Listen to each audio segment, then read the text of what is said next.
नागपुरातून समोर येते।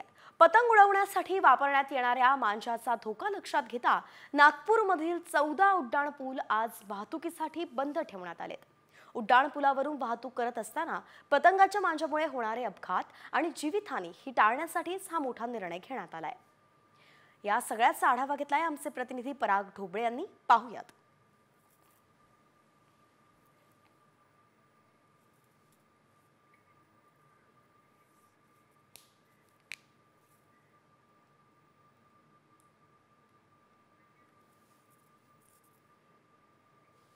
नागपुरात आज सर्वत्र खरं तर पतंग उत्सव जोरदार साजरा केला जातो। याच पार्श्वभूमीवर नागपुरात जे आहे वाहन चालकांचे मोठ्या प्रमाणात मांजा गळ्यात अडकून जे आहे अपघात होत असतात। याच पार्श्वभूमीवर पोलीस विभागाने आज खरं तर जे नागपुरातील 14 मोठे उड्डाण पूल आहे ते उड्डाण पूल जे आहे बॅरिकेडिंग लावून वाहतुकीसाठी आज सकाळपासून संध्याकाळपर्यंत म्हणजे जवळपास 12 तास जे आहे ते बंद ठेवण्यात आले आणि त्याऐवजी जी वाहतूक आहे ती वळवण्यात आलेली आहे। आपण सध्या नागपुरातील आदिवासी गोवारी उड्डाण पुलापाशी आहोत। आपण बघू शकतो या ठिकाणी बॅरिकेडिंग केलेली आहे, त्यामुळे वरच्या बाजूने जो जाणारा रस्ता होता तो बंद करण्यात आला आणि वाहतूक जी आहे ती बाजूला असलेल्या खालच्या बाजूने जी आहे ती वळवण्यात आली आहे। कारण मोठ्या प्रमाणात जेव्हा मांजा जे आहे पतंगी तुटतात आणि कटतात तेव्हा धागा जो आहे तो उड्डाण पुलावर जो सर्वाधिक पाहायला मिळतो आणि त्यामुळे अनेकदा असं होतं की तो गळ्यात अडकून जो आहे तो जीवघेणा ठरतो, पक्ष्यांसाठी खरं तर जीवघेणा ठरतो। यावेळेस पोलीस आयुक्तांनी एक विशेष मोहीम जी होती गेल्या काही दिवसांमध्ये राबवली होती, त्याचा परिणाम सुद्धा पाहायला मिळालेला आहे। व्हिडिओ जर्नलिस्ट सौरभ भोलेसह पराग ढोबळे, साम टीव्ही न्यूज, नागपूर।